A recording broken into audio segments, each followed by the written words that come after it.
You are listening to The World as I See It podcast. As I See It podcast. As I See It podcast. As I See It podcast. As I See It podcast. Hello, everyone, and welcome back to The World as I See It podcast. Today, I want to talk about what I like to call my second set of eyes, which is artificial intelligence. Now, I do not hate AI. I love AI, but I know that there are listeners who don't feel the same way that I do. And the reason why I want to talk about AI is it's made my life easier. It's made me be able to be more independent, and it's made the world, more accessible, especially when it comes to, pictures. So, with any type of technology or anything that I use, there are pros and cons. AI can hallucinate, which I will get into in a little bit. I use AI every day. And when I'm blind, using things like Gemini, ChatGPT, Meta AI, or seeing AI, it isn't just playing with new technology. It's how I actually perceive the world around me. And to be honest, it's amazing. But if I'm being honest, it can be a little sketchy sometimes. It can be a little suspicious. So, to understand why this is such a big deal, I have to explain alt text for my side listeners. So, it stands for alternative text, and basically it is just a description typed into a photo so that my screen reader can tell me what is happening. Before these AI models came around, and before I knew how to use AI, I was 100% dependent on humans. I couldn't be independent. If a creator did not take the time to type a description, my phone just said image. That was it. I would be scrolling through a feed and it was just blank. I cannot tell you how many times I've had to find someone to ask them what a picture was. It's a hit to your independence. You feel like you're just constantly asking for permission to be part of the conversation. You are waiting on someone else's eyes just to understand your own digital world. And, you don't want to ask people all the time about, what you're looking at. And so that is the first huge pro of AI. Independence. With Gemini or any of the other AIs, I do not have to wait. I can upload a photo and give it a prompt and get an answer instantly. It's private too. But the real game changer is the deep dive. If I asked a human what is in the picture, if I just ask them over and over, they might get bored if I ask them too much. And they will say, it is just a park with some trees. What type of description is that?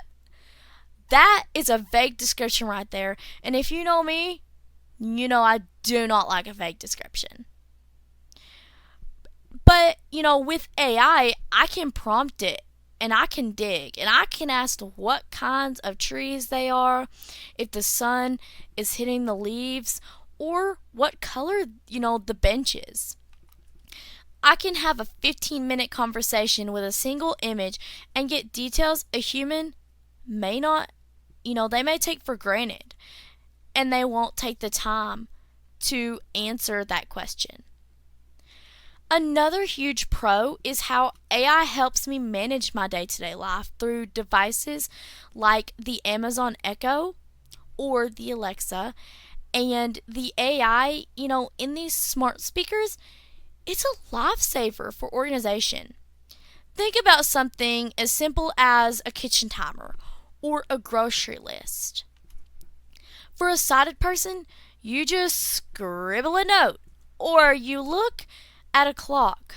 But for me, I can literally just tell, my Amazon Echo to add milk to my list or set a 10-minute timer for my food.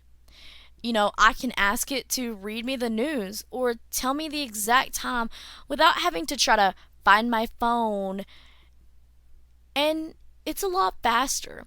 It's basically like having a personal assistant that never gets tired of answering questions. It takes all of those little tasks that used to, require a screen and makes them totally accessible through my voice, and it's hands-free. But we also have to talk about the cons. And the biggest one is the hallucination. So a hallucination is when the AI makes things up, things that are not there. These models, they're programmed to be helpful, and they hate saying, I don't know. Their brain is built on predicting what should be there. So imagine an AI looking at a blurry photo of a room. It might think to itself that most rooms have windows. So it just tells me there is a window with a beautiful view when there may not be. And luckily for me, I have not had AI hallucinate. But, I'm sure that there have been stories where the AI has been like, hey, there's a doorway to your left. And when they turn to go through it, it's not there. And the AI, it hallucinated a path because it saw a shadow and guessed that it was a door.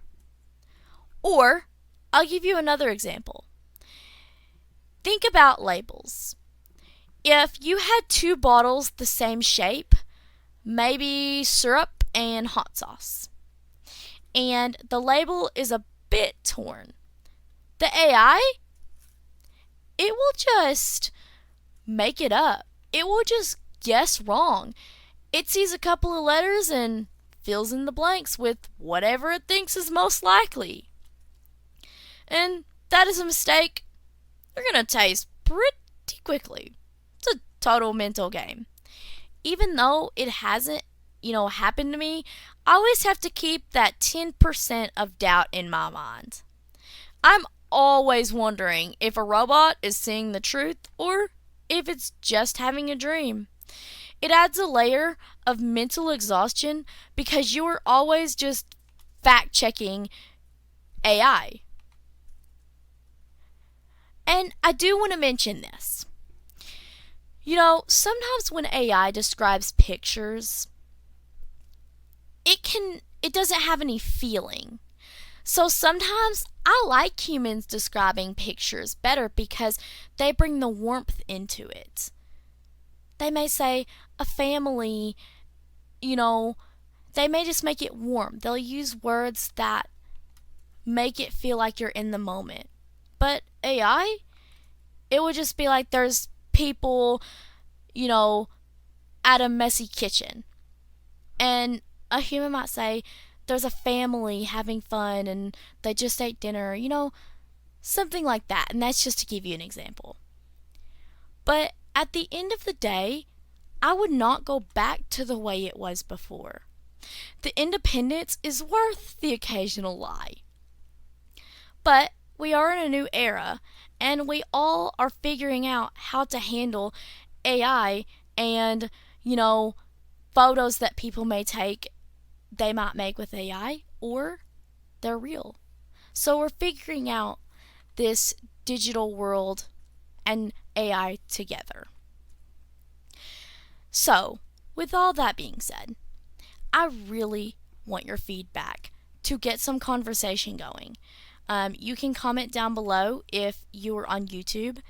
If you are listening on any podcasting platform like Spotify, you can email me at theworldasiseeitpodcast@gmail.com. I am looking for constructive criticism. What do you not like about the podcast? What can I improve on? And on the flip side, what do you love about the podcast? What are your ideas or questions? Nothing is off limits, and you are not going to offend me. So, thank you for being here. Stay curious, keep listening, and I will talk to you in the next episode. You've been listening to the World as I See It podcast.